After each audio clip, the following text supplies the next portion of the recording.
பிதா குமாரன் பரிசுத்த ஆவியானவர் திருப்பெயராலே ஜெபம் பண்ண கடவோம். மகா இரக்கமும் கிருபையும் உள்ள நல்ல பிதாவே, ஆசீர்வதிக்கப்பட்ட மனமகிழ்ச்சியின் புதிய காலை வேளைக்காக நன்றியோடு ஸ்தோத்திரிக்கிறோம், துதிக்கிறோம். 2020 ஆண்டின் கடந்து வந்த 4 மாதங்களும் கண்ணின் மணியைப் போல பாதுகாத்த ஆண்டவர், இந்த புதிய மாதத்தின் கால வேளையிலே உடைய சமூகத்துக்கு வருவதற்கான கிருபைகளை, ஜீவன் சுகம் பலனை நீ நிறைவாய் தந்து வழிநடத்துமைக்காக உள்ளத்தின் ஆழத்திலிருந்து நமக்கு ஸ்தோத்திரங்களையும் துதிகளையும் நாங்கள் ஏறெடுக்கிறோம்.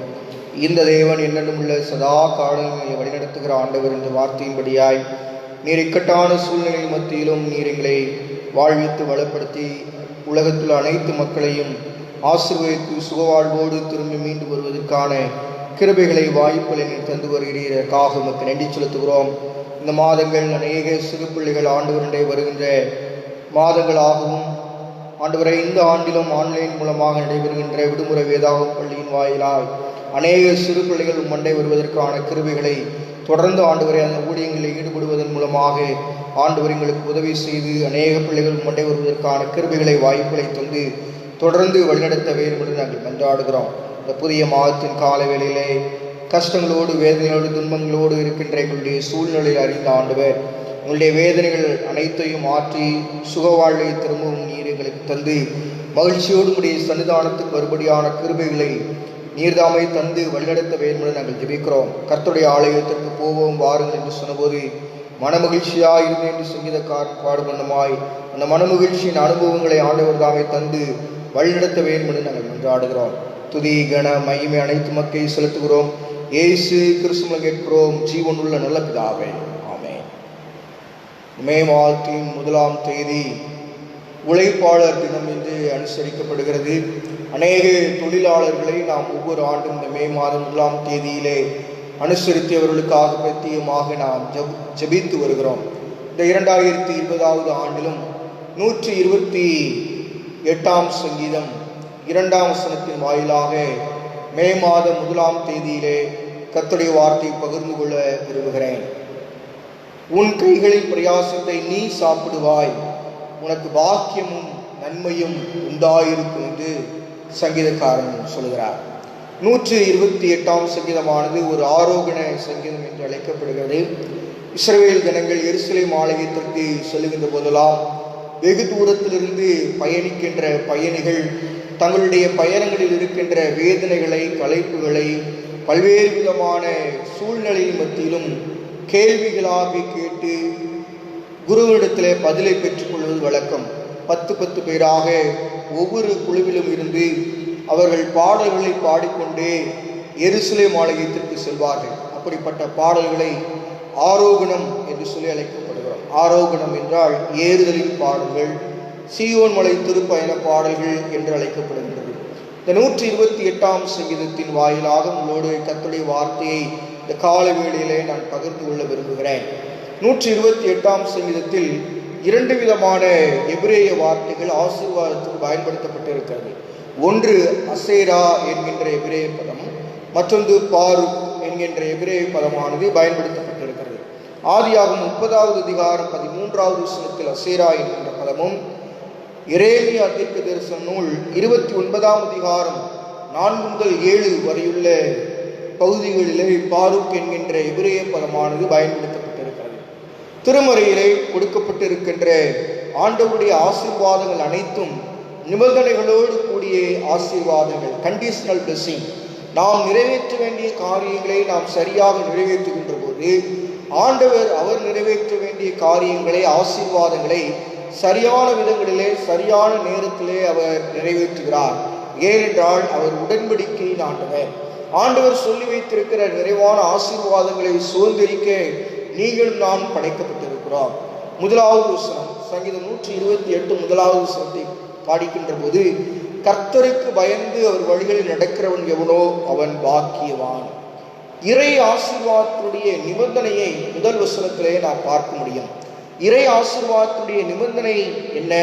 முதலாவது, ஆண்டவருடைய எதிர்பார்ப்பை நிறைவேற்றுவது உங்களுடைய, என்னுடைய, உலகத்துடைய அனைத்து மக்களுடைய கடமையாக இருக்கிறது. ஆண்டவர் உங்களிடத்திலும் என்னிடத்திலும் இறை மக்களிடத்திலும் என்ன எதிர்பார்ப்பை அவர் எதிர்பார்க்கிறார்?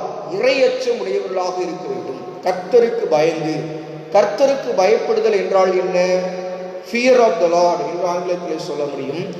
கர்த்தருக்கு பயப்படுதல் என்பது கர்த்தரிடத்தில் பயபக்தியாயிருந்து கர்த்தரை கனம் பண்ணுவது, கர்த்தரை எல்லா சூழ்நிலைகளிலும் அவருடைய பிள்ளைகள் என்று சொல்லி நாம் அவருடைய சமூகத்திலே நிரூபிப்பது, அவருடைய நாம மகிமைக்காக இந்த உலகத்திலே ஜீவிப்பது என்று சொல்லி பல்வேறு விதமான வரையறைகளை நாம் சொல்ல முடியும். கர்த்தருக்கு பயப்படுவதே நம்முடைய கிறிஸ்தவ பற்றுறுதி வாழ்வினுடைய அடிப்படையாக இருக்கிறது. இப்படி பயப்படுகின்ற போது ஆண்டவருடைய நிறைவான ஆசீர்வாதங்களை நீங்களும் நானும் பெற்றுக்கொள்ள முடியும்.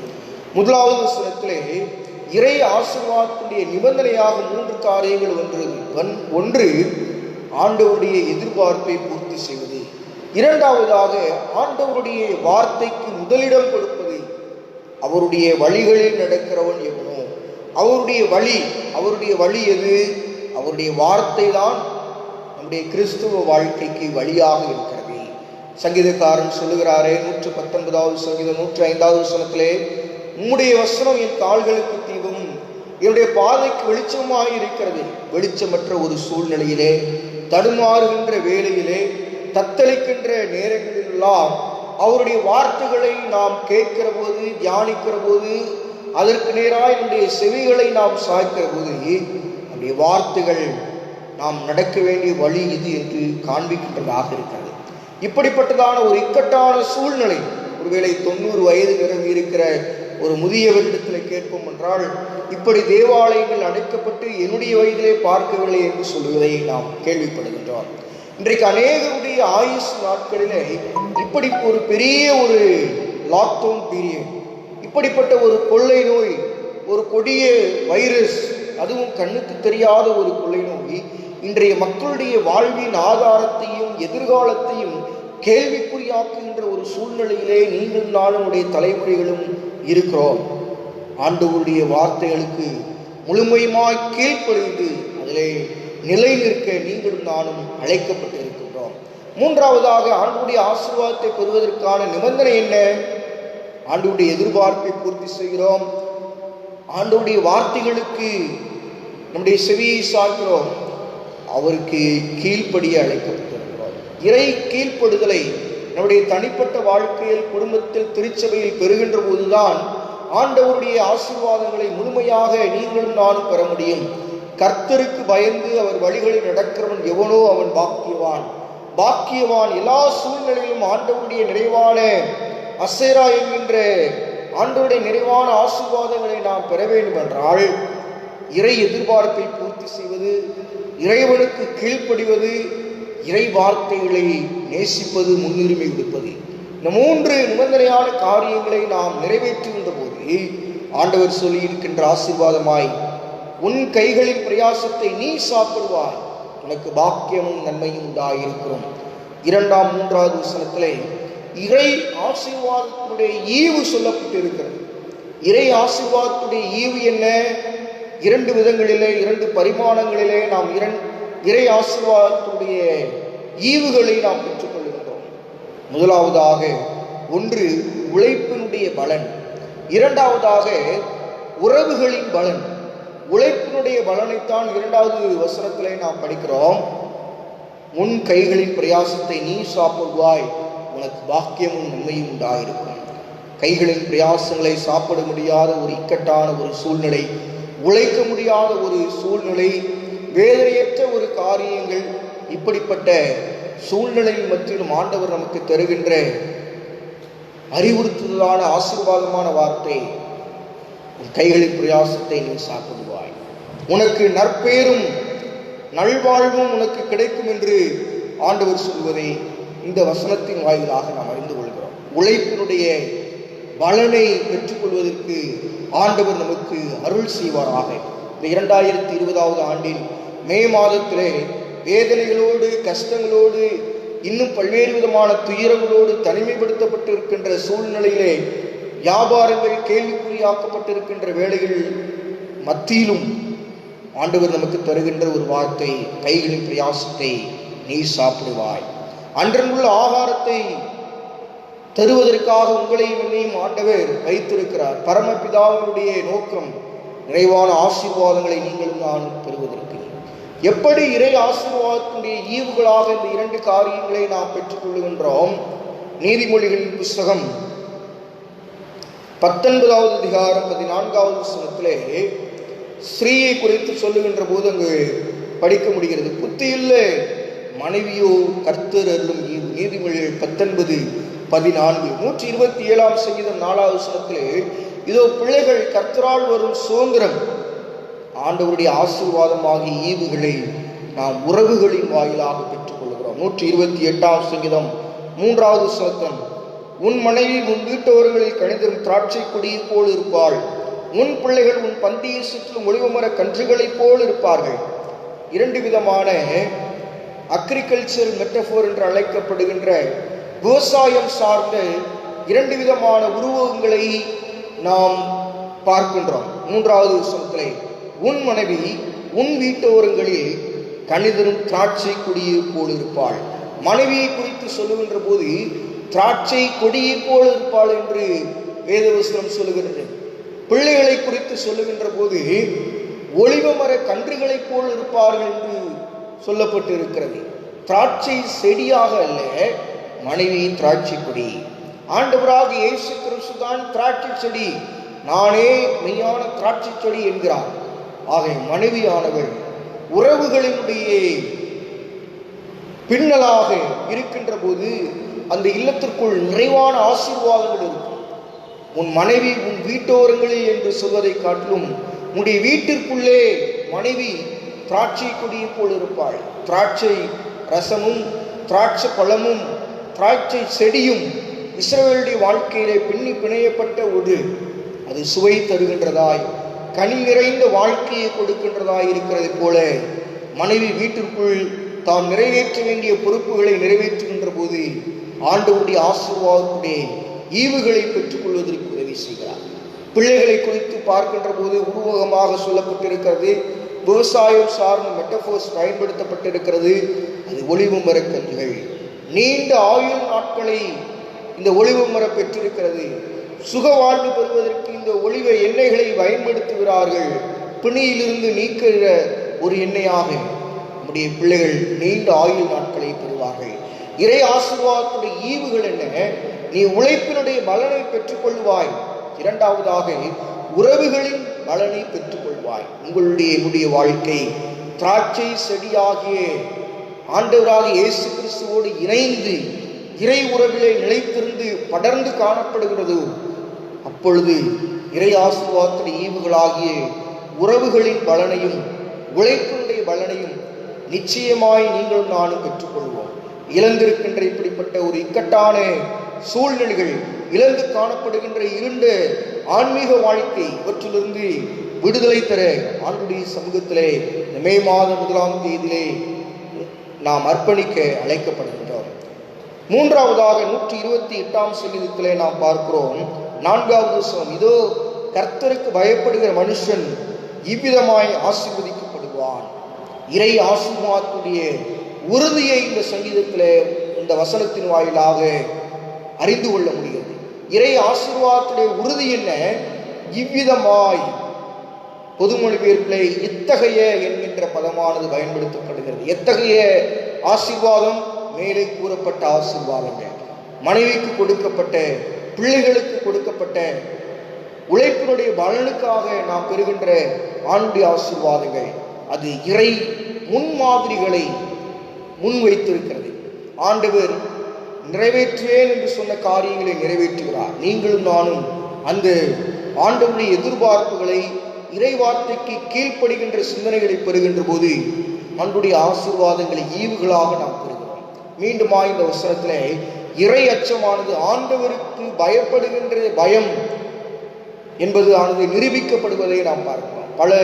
பழைய ஏற்பாட்டு மனிதர்களுடைய வாழ்க்கையிலும் புதிய ஏற்பாட்டிலும் இறையச்சம் கொண்ட மனிதர்கள் என்பதை நிரூபிப்பதற்கு ஆண்டவர் பல சூழ்நிலைகளிலே பல தாசர்களுக்கு வாய்ப்புகளை கொடுக்கிறார். ஆபிரகாம் இறையச்சமுடைய மனிதன் என்பதை நிரூபித்து காண்பித்தான். எப்படி நிரூபித்தான்?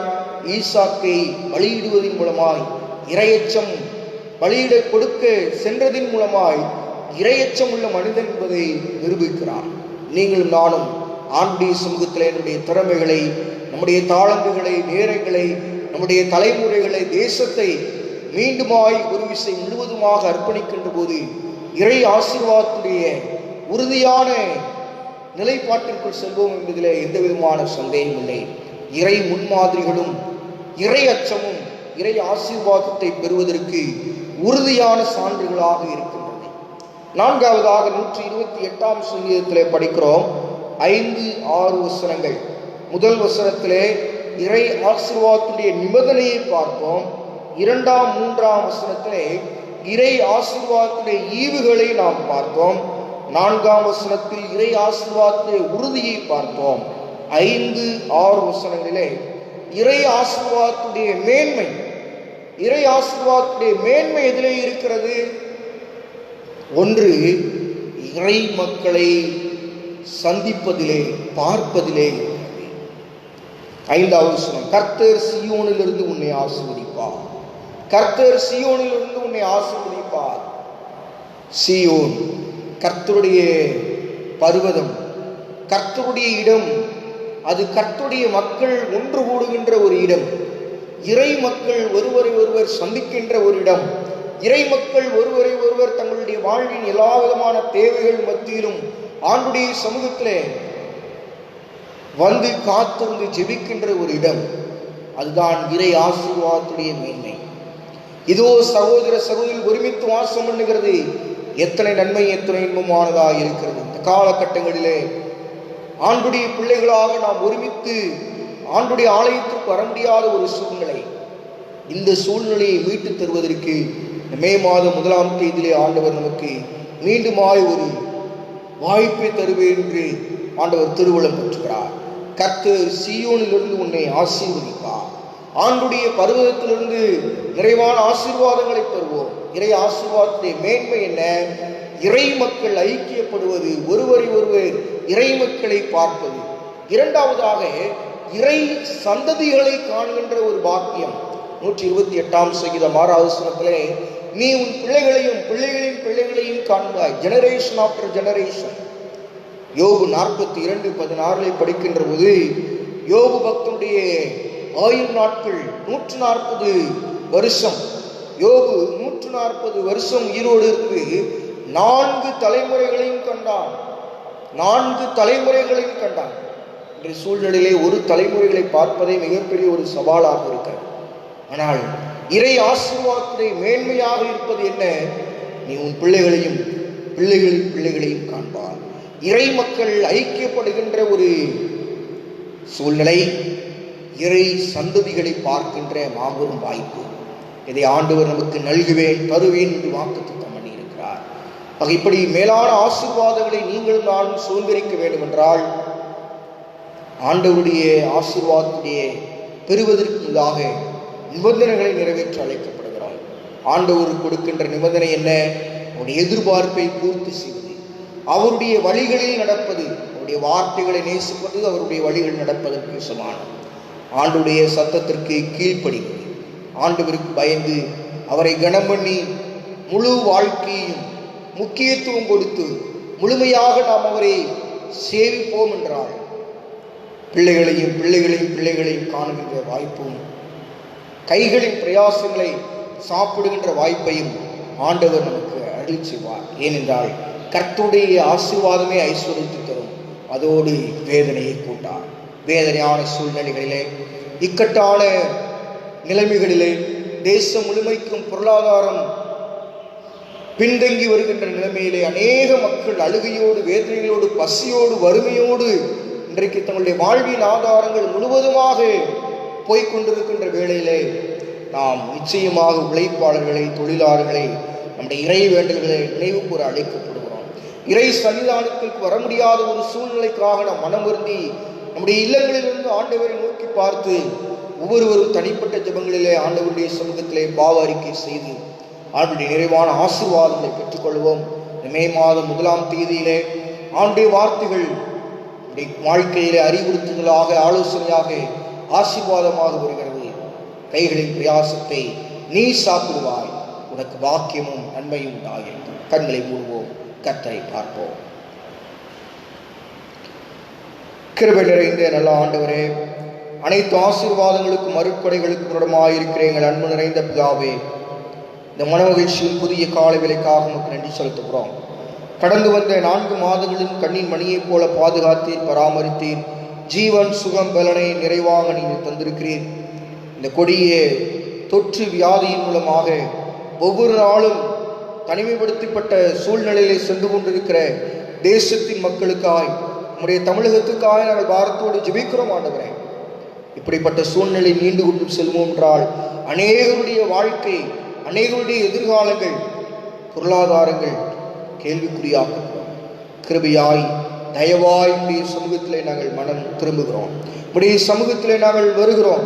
உடைய குறைவுகளை, பாவங்களை நாங்கள் அறிக்கை செய்கிறோம். எங்கள் மூலமாக ஆண்டவரே ஒரு பெரிய நோக்கத்தை திருச்சபைக்கும் தேசத்திற்கும் நீர் வைத்திருக்கிறீர்.